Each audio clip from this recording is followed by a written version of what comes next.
What's keeping you from getting to profitable now, mom business owner? Tell me. I want to know all about it. So we're going to get into that. I'm going to give some tips on some of the things that I have heard from other mom entrepreneurs about the things that have stopped them from getting successful, getting to profitable, all of those things in business. But feel free, if there's something different that comes up or resonates with you, please tell me all about it. If something piques your interest in here that you're like, that's it, that's exactly mine, please share that with us too. So let's go ahead and get started. I want to be mindful of your time tonight. So welcome. So this is all about debunking the myths that we believe when it comes to reaching success in business and discovering how to reach our goals. Because at the end of the day, that's the whole purpose of it. Nobody's trying to get into business to not be profitable or to not be successful. That's plain and simple. All righty. So next, let's talk about 7 myths that you thought would get you to the bag. These are the top 7 things that I hear from other mom entrepreneurs in the way of, well, I thought this was going to help me get there. Well, I thought this was what I needed to do. Well, let's dig into it. All right. So myth number 1, if I post on social media, I'll make money. Let me start with this. Let me start by saying, disclaimer, there are people, if you follow people like King Ashley Ann, Marketing by Monray, Neo Davis, Ellie Talks Money. There are some people in these IG streets who are absolutely positively making 6, 7, and 8 figures on a regular, for real, for real. But here's the thing. They're not making that money by just posting. There's a whole system to this thing. There's a whole business to this thing. It's not just because they post every now and then, or they put a post here, or they do a reel here. It is very strategic. So that's the thing. A lot of people think, oh, well, if I just get on there and I start getting followers, then I'm gonna start making money. I can start putting all my ads. And that's the thing. Like I see people, they put all their whole posts is either all selfies, but it's your business page, or it's all about their sales. Well, it's your business page, but we need to know more about your business page. We need to know, and we'll get into that. We'll talk about that. So again, that myth about, oh, well, if I just post, then I got this, I'm going to make money, right? All right. So now let's talk about this. Social media engagement and consistency is absolutely the important part about growing your business. You're not going to get it just because you are posting, right? There's something to actually engaging with your potential clients or customers and being consistent that is really at the core of growing. All of those people I mentioned, they go live like on the regular, every single day, multiple times a day. Or you will see that they post their people, their team, they're out there posting for them multiple times throughout the day. It's not just a one and done kind of thing for them. It's a whole system and a whole business to this thing. And it's a strategy, and it works absolutely, because there are people out there who are making it and bringing it in, So at the end of the day, just a post here and a post there, it's not the all that ends all, right? And it's not going to directly correspond to you bringing in the bag and making all the money, right? So I want to do this. I suspect, and I'm going to look on Facebook in 1 second. I'm going to pause for just a second, because on my end, it's looking like you cannot see my screen, but I do want to make sure that you can. So give me 1 second. I am going to jump on in to the Facebook page and make sure that you are all seeing what I see on my screen, right? So give me 1 second. I'm going to go ahead and do that. Give me 1 second. Well now. All right. Well now. All right. So it looks like, yeah, you cannot see what I'm seeing. So I am going to scroll. I'm going to pause what we're doing for a second. And I'm going to share again to make sure that you are actually seeing the slides as I go. Oh, that could be why. All righty. So there we go. I knew it would come up. See, so there we go. All right. So let's get into it. Let's talk about myth number 2, right? I just wanted to be right. I needed to be perfect. I can't just let it look like that. It's got to be right, right? It's that moment when you have to be honest with yourself and recognize and acknowledge that you are being a perfectionist. And to get to profitable, you will have to be able to stop the overthinking, stop the self-sabotage, and your need to be perfect. It just doesn't need to be perfect. It needs to be your best that you can give right now. Okay? Because the people who are going to judge you for that, they probably just aren't your customer in the first place. You ever realize that? Sometimes people, the main people who are criticizing what you do, you think about it and you're like, that's not even my customer. Like, they don't even matter to this big picture, because you're going to find the people who need you, they're going to be completely receptive to what you deliver. All right. I'm not saying put your stuff out there with 16 million thousand typos. Nah, definitely check for typos. I'm not saying don't try it to make it the best that you can make it be. I'm saying don't get so caught up in your need for it to be perfect and be done perfectly right that you don't do it. Because at the end of the day, imperfection is better than inaction. So in other words, if you are not putting it out, guess what? It's better that you put it out imperfect than you not put it out at all. And that's what I'm talking about when I say self-sabotage, when I say, being a perfectionist. At the end of the day, you actually have to go ahead and put forth the effort and do the thing. But don't get so caught up in it being perfect, because it won't be. At the end of the day, no matter how much time you put into it, there's going to be something messed up. It's all right. Fix it and keep moving. All right, here we go. All right, moving on. All right, so myth number 3, owning a business is hard. Oh my gosh. Is it? There's simple things that you can do in your business to make sure that it's easy. People have been doing this for years. Yes, some things have changed throughout the years, but guess what? At the end of the day, there are millions of people opening up businesses every single day. That's for real, right? So number 1, and I'm not saying it's easy. It's not easy peasy. However, how you look at it will also, it's a mindset thing. If you look at something, you're like, oh, that's so hard. Man, I can't do that. Guess what? You're right. Because you've already told the universe what your reality is. But if you take on a view that's different and not skewed in that negative way, it's amazing what you can get done. But I want to give a couple of tips that's really going to help you when it comes to getting your business quickly to be able to get monetized, right? So number 1, build your audience on one platform. Don't try to do it everywhere. I'm not saying don't go and grab your name. Grab your name on every platform for sure. But choose one to focus on. Where are your people most, right? So yeah, I have a Facebook group.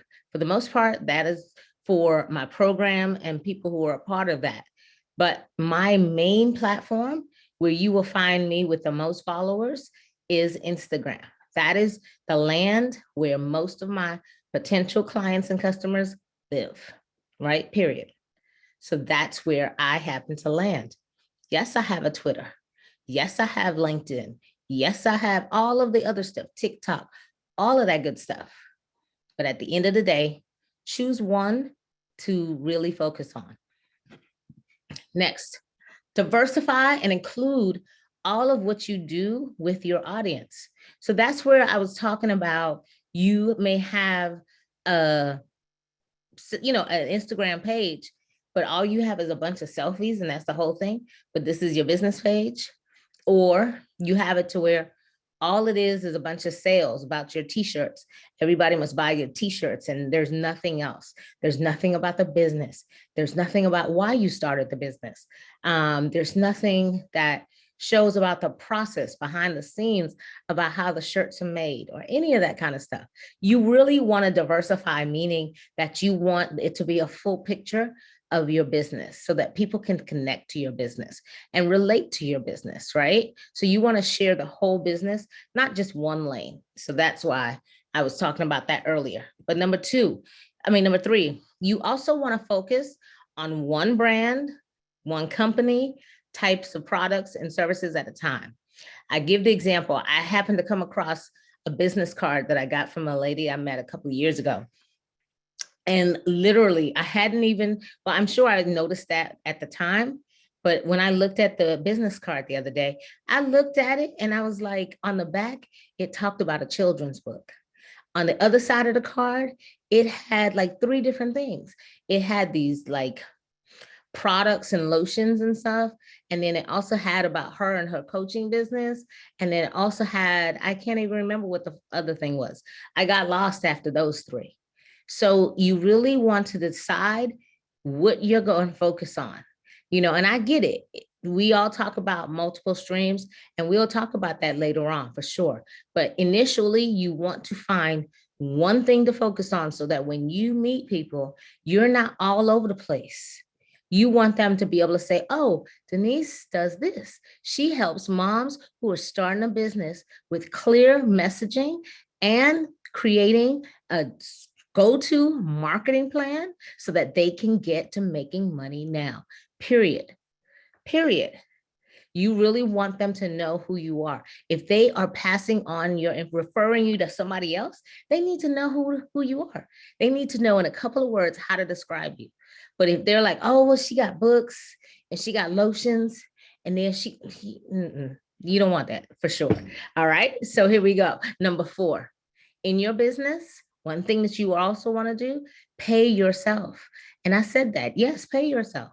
A lot of people get caught up in that and they end up like paying themselves last. That's the last thing you want to do. The reason you got into this business is to help you be able to sustain yourself. I hope it has something to do with financial freedom, right? So that means that your goals must include you paying yourself.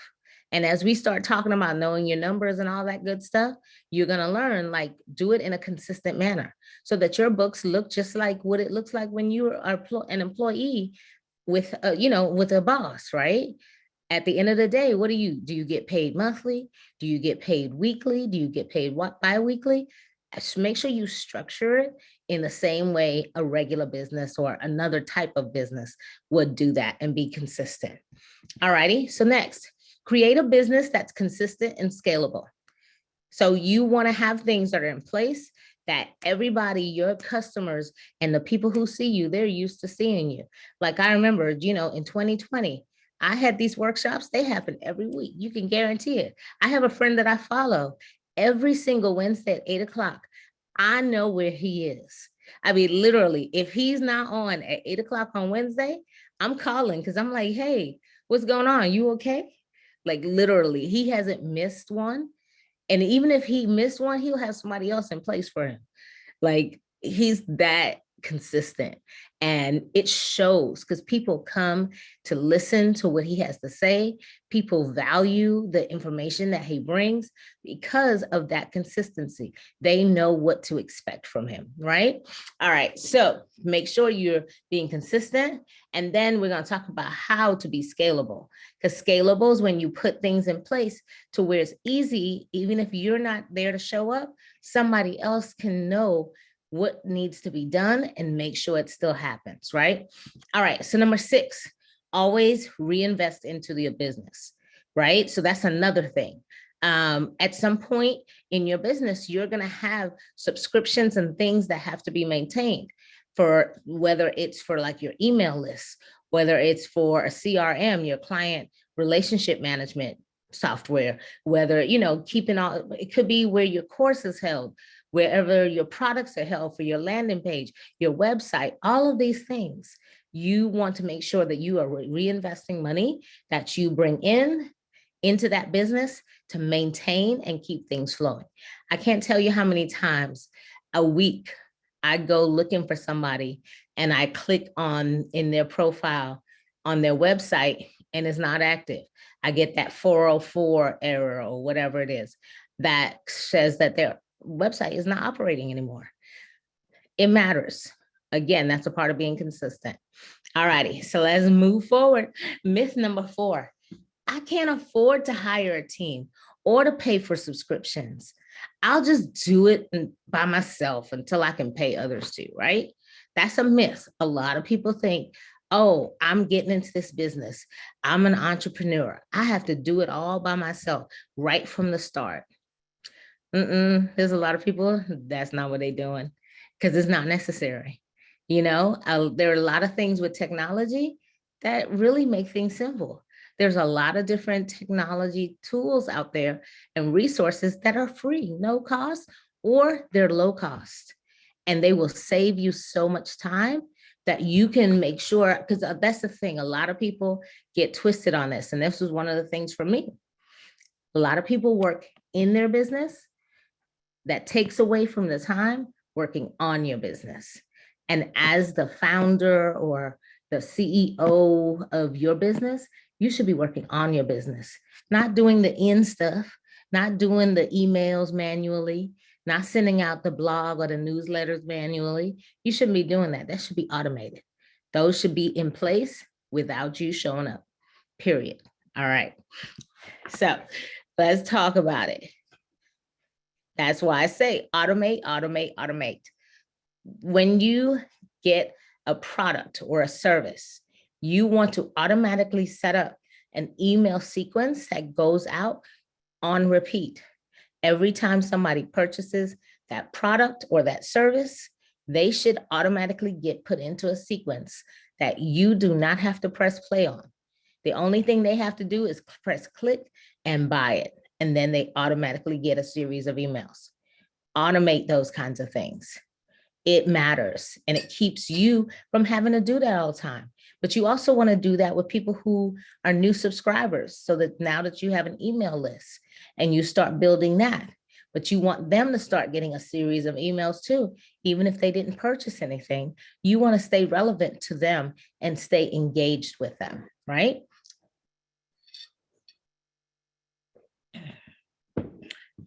Ooh, nice. All right. Getting thick.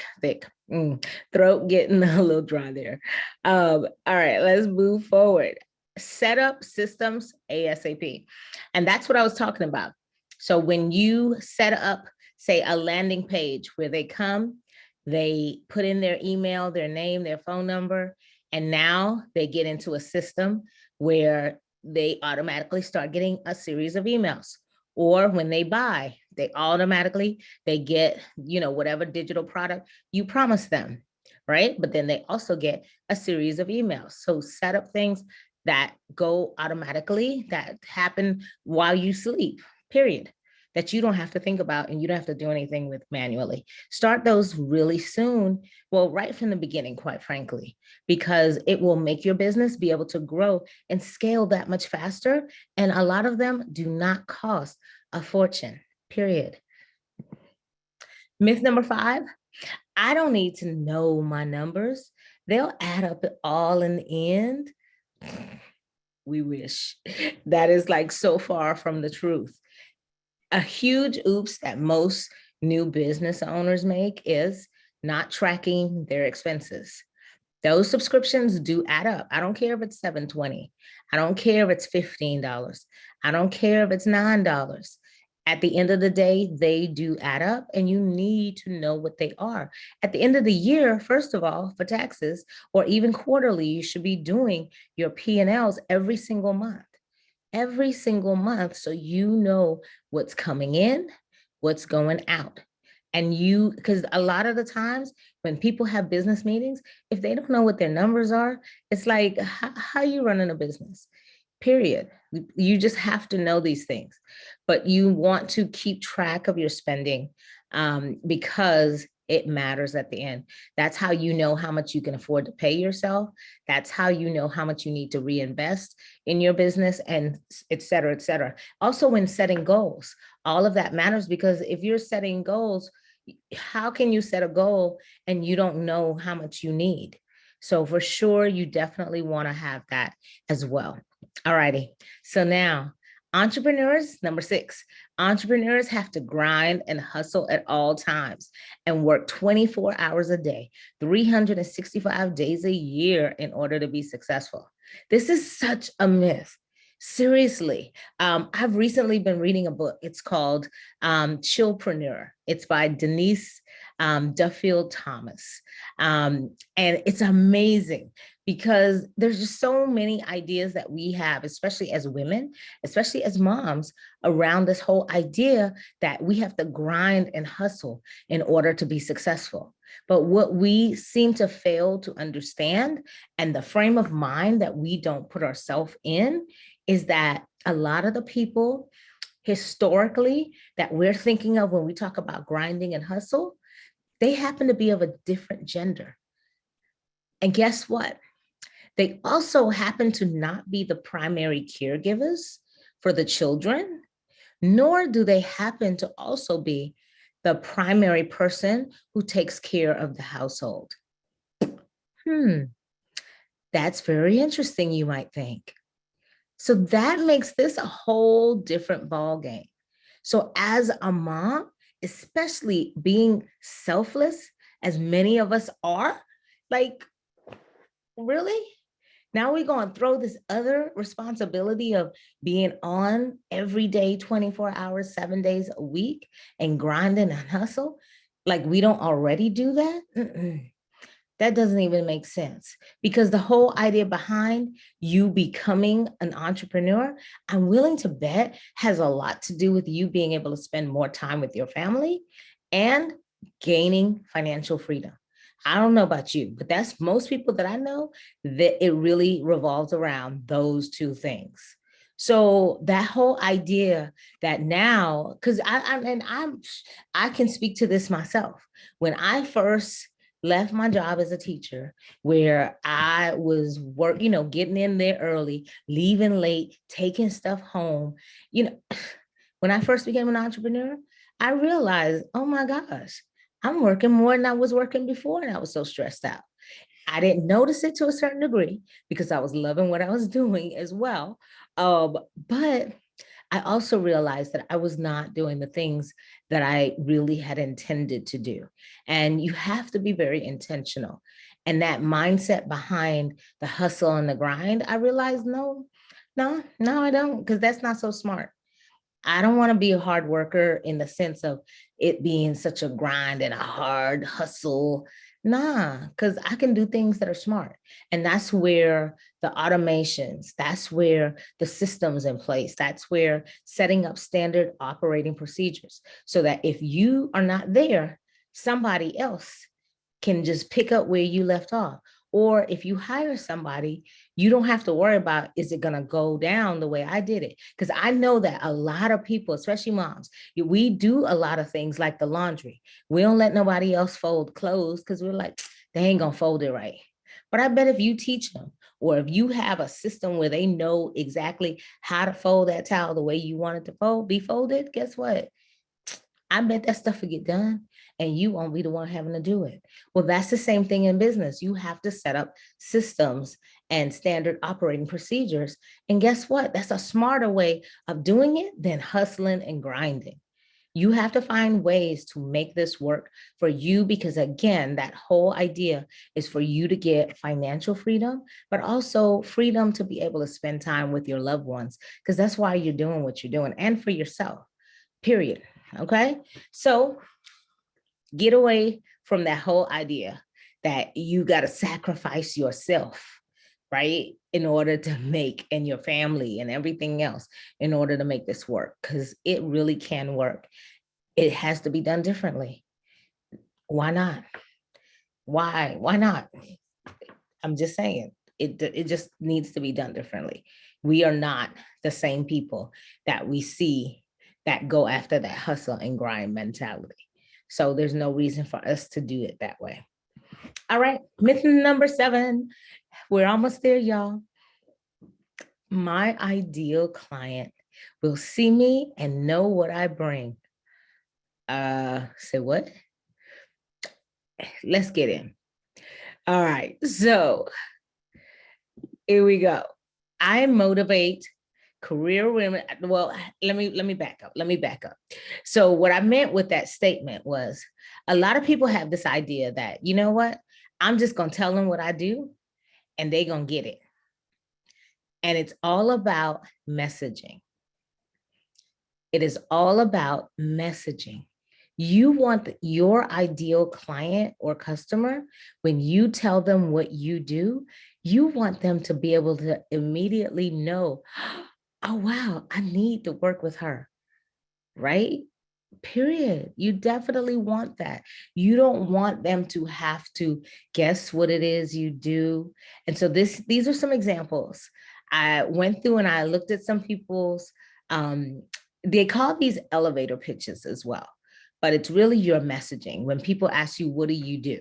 Right? And that's why it's the elevator pitch. You're riding in the elevator and you say hi, and they're like, oh, what do you do? And you say, I motivate career women 40 and over to identify mental blockages and create a life of freedom in their second active life. Boom. Tell me that you're confused about what this person does. No, not at all. But check this one. I coach, uplift, encourage, and speak life. I love that.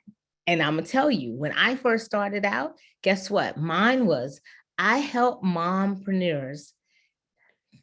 Hold on, wait. Wow, I forgot that quick. I help mom entrepreneurs who, I help mom entrepreneurs grow their business to profitable in 90 days. That's what it was. And you know what? That wasn't awful, because guess what? People knew that I work with mom entrepreneurs. That was the first thing that they knew. And they knew that I was going to help them get to profitable in their business. Those were 2 things. And that was great, right? And I'm not saying this is bad. What I'm saying is, when somebody looks at that, they will not know what transformation you're bringing to their life.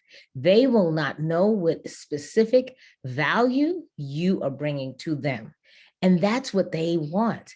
They want to know that you are bringing something to them that they need, right? Those are all great, because guess what?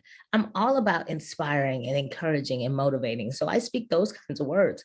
But really, when you are looking to attract clients to your business, to what you do, you really have to be specific and strategic so that they know what value it is you bring for them, what transformation you are bringing to them, right? So that's that. All right, so now let's look at another one. All right, there we go. I help entrepreneurs, individuals, and businesses create great content to gain more clients. This is somebody who is a social media manager. So clearly, that's what this says. I help people who are business owners who need to create great content so they can get more clients, period. So that kind of makes sense. You get that compared to just saying, I coach, uplift, encourage, and speak life, right? All right. So what I want to get into now, we've gone into 7 different myths. One thing that I consistently find, and the reason I left this one for last, is clear messaging.